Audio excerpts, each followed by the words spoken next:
جب تک ہم سٹرگل کرنا نہیں سیکھیں گے ہم ایک آزاد ملک نہیں بن کے رہ سکتے. لا الہ الا اللہ، نہیں ہے کوئی خدا سوائے اللہ کے. یہ ایک بہت بڑا دعویٰ آزادی کا ہے. اس کے اندر پورا ایک فلسفہ ہے.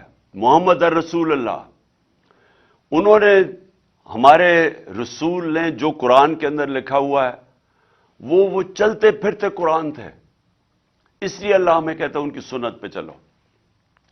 لیکن لا الہ الا اللہ، یہ یاد رکھیں، یہ آپ اللہ کے سامنے دعویٰ کرتے ہیں کہ کوئی نہیں ہے خدا، اللہ تیرے، کسی کے سامنے میں نہیں جھکوں گا. تو جب یہ دعویٰ کر کے کسی سپر پاور کے سامنے ہم جب جھکتے ہیں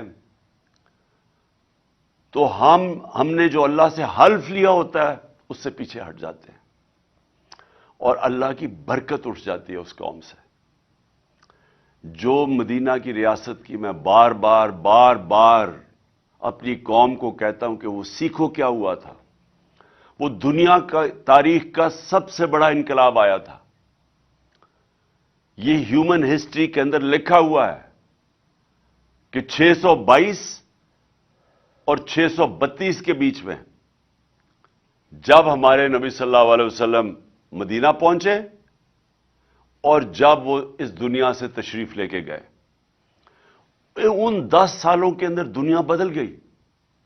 ایک ایسا انقلاب آیا جو کہ تاریخ کا حصہ ہے کہ وہ لوگ جن کی حیثیت کوئی نہیں تھی وہ دنیا کی امامت کی انہوں نے. کہ 625 جنگ بدر 313 لڑنے والے تھے. 11 سال کے بعد رومن ایمپائر، بیزنٹائن ایمپائر، یارمک کی جو جنگ ہوئی تھی، گھٹنے ٹیک گیا مسلمانوں کے سامنے. 11 سالوں کے بعد کہاں 313، رومن ایمپائر کی جو ایک سدرن لیجن تھی وہ 1 لاکھ فوجی تھے اور جدید ہتھیار تھے. اور اس کے اگلے سال جو دوسرا سپر پاور تھی وہ ان کے سامنے گھٹنے ٹیک گیا، جو پرشین ایمپائر تھا. یہ تاریخ کا حصہ ہے. وہ کیا چینج آیا تھا ان لوگوں میں؟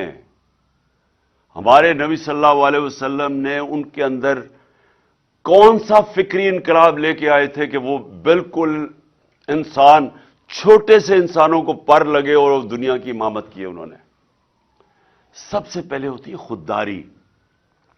علامہ اقبال کی جو ساری شاعری، اس کا جو فلسفہ اگر آپ وہ پڑھیں، علامہ اقبال کے بہت پہلو ہیں لیکن ایک پہلو جو تھا وہ غلام ہندوستان کے مسلمانوں کو جگانے کی کوشش کر رہے تھے. خودداری، یہ ان کی جو ساری کوشش تھی مسلمانوں کو جگانے کی کوشش کر رہے تھے.